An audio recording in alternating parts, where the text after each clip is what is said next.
We will now all take a journey from Boone, North Carolina, to the enchanting land of Italy, the original home of the Lady with an Ermine. The Lady with an Ermine is a beautiful painting of a young woman of Italian descent. This painting, however, is not just a mere image of a young girl. This piece is one of the rarest of its kind, strong with symbols, and one of the most upheld pieces of its time. The woman pictured in this piece is Cecilia Gallerani. The Lady with an Ermine was commissioned to be completed around 1489 through 1490. At the time of its commissioning, Gallerani is said to have been the mistress of Ludovico Sforza, Duke of Milan. Gallerani came from a large family whom were neither wealthy nor noble, yet her beauty is not overlooked in this rare portrait by Leonardo da Vinci. The painting remained in Gallerani's possession in Milan and Cremona until her death in 1536. Ludovico Sforza, Duke of Milan, commissioned Leonardo da Vinci to capture the image of his mistress. It is said that his nickname was the Ermine, which leads some to believe that this was the reason that Gallerani was accompanied by an ermine in her portrait. This masterpiece was painted by one of the most well-known painters of the Renaissance era, Leonardo da Vinci. This is a significant factor to the importance and glory of the painting because of the fact that there are very few portraits painted by da Vinci himself. Da Vinci's skill pertaining to his works are still being evaluated and researched today, especially that behind Lady with an Ermine. Now, scientists are hailing a major new discovery about the techniques used by Leonardo da Vinci in one of his most famous paintings. Using reflective light technology, the 500-year-old work, The Lady with an Ermine, has been shown to have a far more complex history than was previously thought. Our correspondent Roya Nika has the story. This magnificent portrait shows Leonardo's genius in all its glory. It's a picture of Cecilia Gallerani. Renowned for her beauty and charm, she was mistress to the Duke of Milan, Leonardo's patron. His nickname was the White Ermine. Scientists have delved deeper into the painting than ever before, peeling back the layers of Leonardo's work.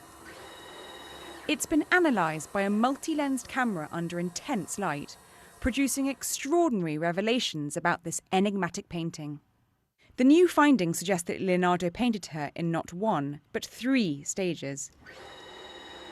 This reconstruction shows that his first version was a simple portrait. In the second attempt, Leonardo added a small ermine. And finally, the creature is transformed into a larger, muscular animal with paws like a lion, representing his patron's prowess. He enhanced the body, he enhanced the head. And this is the scientist who's revealed the latest findings. This is very exciting because all the laboratories in the world have studied this painting. They try all the technique and they discover nothing. Wow, we make a lot of discoveries.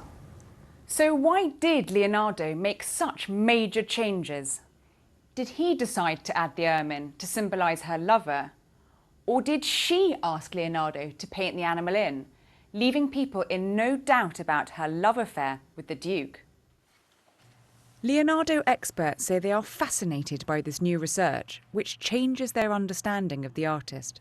Tells us a lot more about the way that Leonardo's mind worked when he was doing a painting. We know that he fiddled around a good deal at the beginning, but we now know that he kept fiddling around all the time, and it helps explain why he had so much difficulty finishing paintings. With these discoveries raising new questions about the painting, the history of Leonardo's masterpiece is now being rewritten.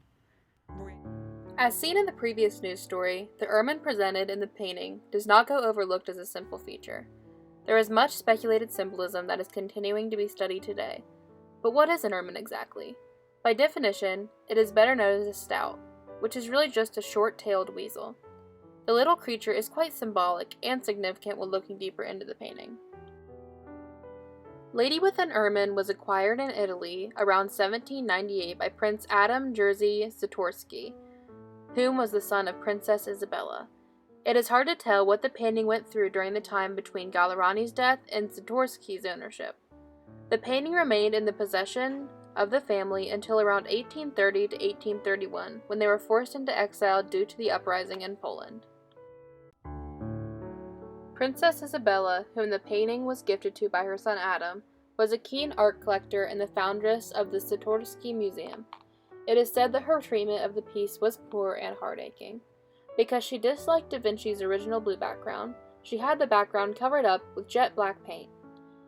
It is also said that she painted a false title on the piece as well, La Belle Fiorinere. After the exile of the Satorsky family from Poland, the painting found its way to be displayed in Prince Adam's new home in Paris, Hotel Lambert.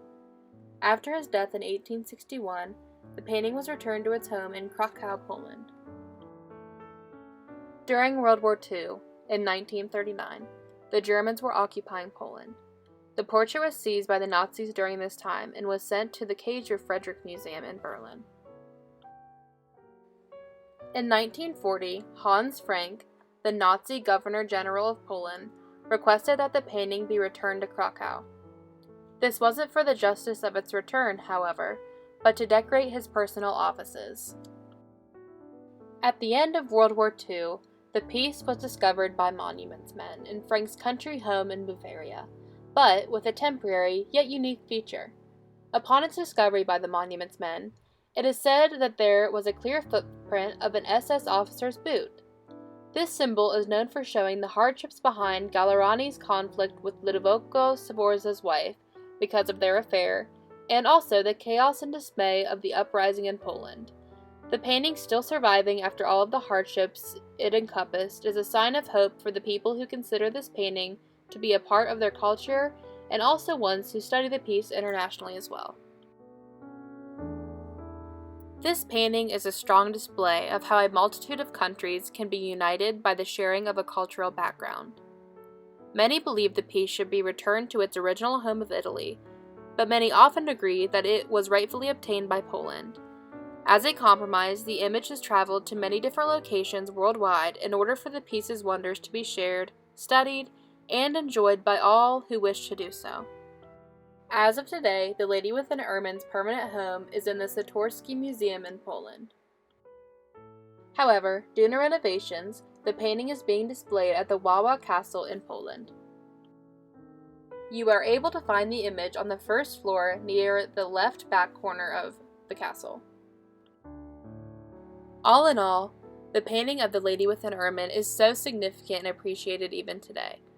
We see many who even specialize in uncovering its secrets and stories.